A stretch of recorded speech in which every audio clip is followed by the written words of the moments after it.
नमस्कार दोस्तों, आप सभी का एनसीईआरटी AQ के अंदर सभी का स्वागत है। और आज हम क्लास 10 की जो आरबीसी की बुक है इसकी जो फर्स्ट यूनिट है इसको आज अपन शुरू करते हैं और इसी तरह अपन धीरे धीरे करके सिलेबस को कंप्लीट कर लेंगे। और क्लास हमारी एक के बाद एक आगे रोज़ कंटिन्यू होने वाली है, तो जुड़े रहिए आप हमारे साथ। आज जो प्रश्नमाला 1 है, यूनिट फर्स्ट की हम जो क्वेश्चन फर्स्ट है उसको आज अपन सोल्व करेंगे, जो है निखिलम विधि से भाग देना। पहले हम निखिलम विधि वाला करेंगे, उसके बाद में वर्ग स्क्वायर, फिर बाद में घनफल, फिर बाद में ये ध्वजांक और सूत्र प्रवृत्ति, ये सभी धीरे धीरे करके अपन सोल्व कर लेंगे। तो शुरू करते हैं आज के सेशन को। और जो फर्स्ट क्वेश्चन है वो निखिलम विधि से भाग देना, जिसके 3 क्वेश्चन है। 1245 डिवाइड बाई 97, 311 डिवाइड बाई 8 और 1013 डिवाइड बाई 88। तो शुरू करते हैं आज का हमारा सेशन। Thank you. जुड़े रहिए ये एनसीईआरटी IQ के साथ, और बिल्कुल एक के बाद एक आप सभी सॉल्यूशन से जो पाते रहेंगे। तो पहला क्वेश्चन है वो है निखिलम विधि से भाग देना।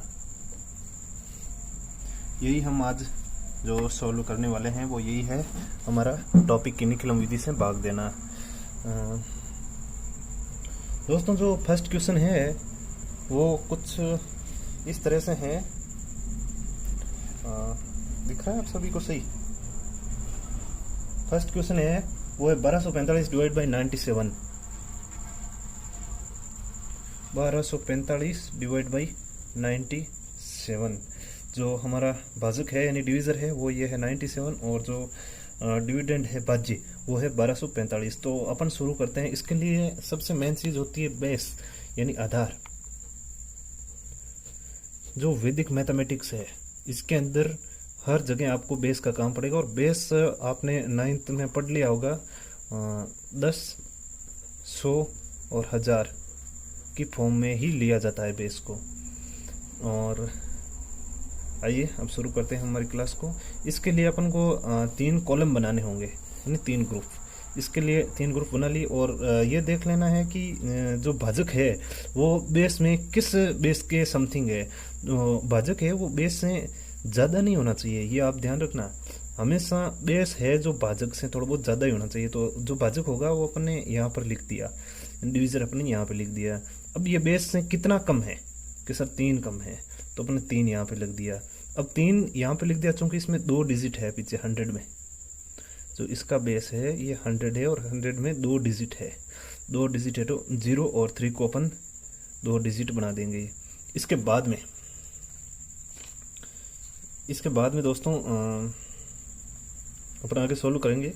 तो 2 डिजिट है, तो इसके अंदर जो 1245 है इसमें जो 45 है इसमें 2 डिजिट है, इसलिए थर्ड कॉलम में 4 और 5 आ जाएंगे, और जो बचे हुए हैं 2 और 1 ये मिडिल कॉलम में आ जाएंगे।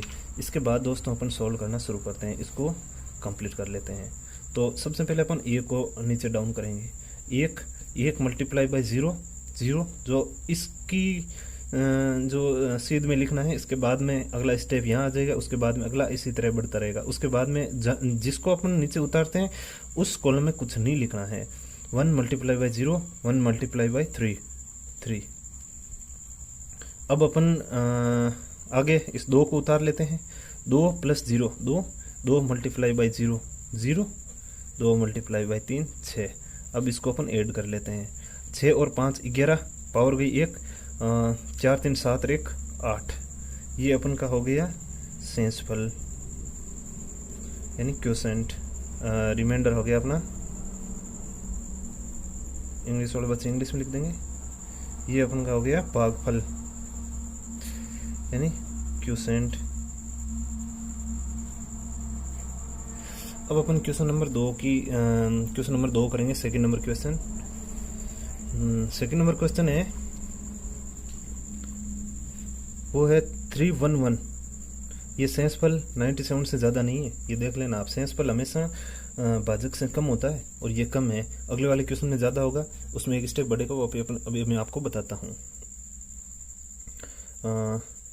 311 डिवाइड बाई 8, तो ये 8 है।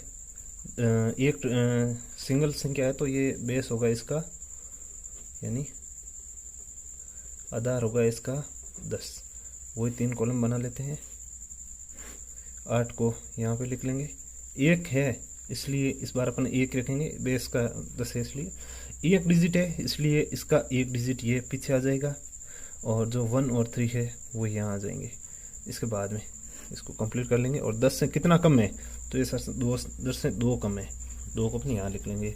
अब 3 को सबसे पहले नीचे उतार लेते हैं।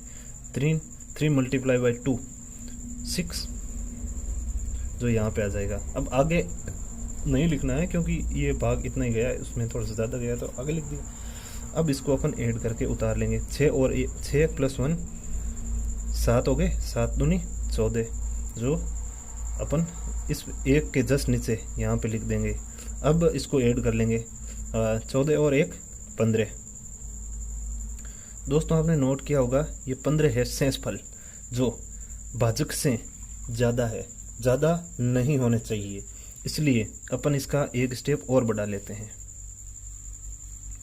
जो 1 है, इस 1 को अपन को यहाँ पे उतार लेना। अब 1 मल्टीप्लाई बाई 2, 1 को 2 से गुणा करना है, और वो स्टेप यहाँ से उतारा, यहाँ गुणा किया और यहाँ लिखा, इसी तरह चलेगा। 1 मल्टीप्लाई बाई 2, 2, जिस 2 को यहाँ पे लिख लेना है। क्योंकि 1 यहाँ पे आ गया, यहाँ पे 0 बचा, और 5 और 2 बचे हैं 7, और 37 और 1 38। ये अपना हो गया भागफल, यानी इंग्लिश वाले बच्चे लिखेंगे क्यूसेंट। ये अपना बच्चा है शेषफल, इंग्लिश वाले बच्चे लिख देंगे रिमाइंडर। इसी तरह अपन क्वेश्चन नंबर नेक्स्ट जो सॉल्व करेंगे वो है आपका क्वेश्चन 3 नंबर क्वेश्चन है, वो है 1013 डिवाइड बाई 88। इसका अपन बेस लेंगे, क्योंकि ये 88 100 के पास में और 2 डिजिट है, ये बात ध्यान रखना, इसलिए अपन बेस लेंगे 100 से कितना कम है कि सर 100 से 12 कम है। इसका काम ये आप दिमाग में ओरली देख लिया करो कि 100 से कितना कम है, ये हल्का पुतला सेट कर लो।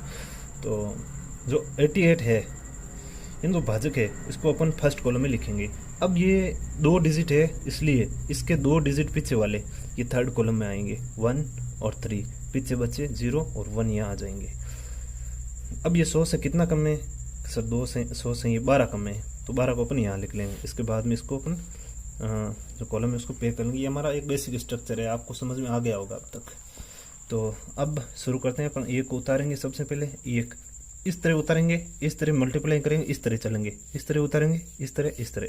ये एक इस तरह का चलता है। एक ये जो एक्स्ट्रा शेषफल आया था, जो पीछे वाला क्वेश्चन किया था, उसका थोड़ा सा ध्यान रखना, वो आ सकता है। तो सॉल्व करते हैं अपन। 1 मल्टीप्लाई बाई 1, इस 0 के नीचे 1 लिख दिया। 1 मल्टीप्लाई बाई 2, इस 1 के नीचे 2 लिख दिया, डन। अब 0 प्लस 1 1 होता है, इसको उतार लेंगे ऐड करके। 1 मल्टीप्लाई 1 जो यहाँ पे लिखेंगे, 1 मल्टीप्लाई 2 यहाँ पे लिखेंगे। अब इसको अपन ऐड कर लेंगे, 3 और 2 5, और 2 और 2 4। ये हो गया आपका शेषफल, ये हो गया आपका भागफल, यानी इंग्लिश वाले बच्चे लिखेंगे रिमाइंडर, और हिंदी वाले बच्चे लिखेंगे क्वोशिएंट। जो 10th में अच्छे मार्क्स के लिए आप सबसे लास्ट में ऐसे साइड में लिख लिया करो कि सर शेषफल है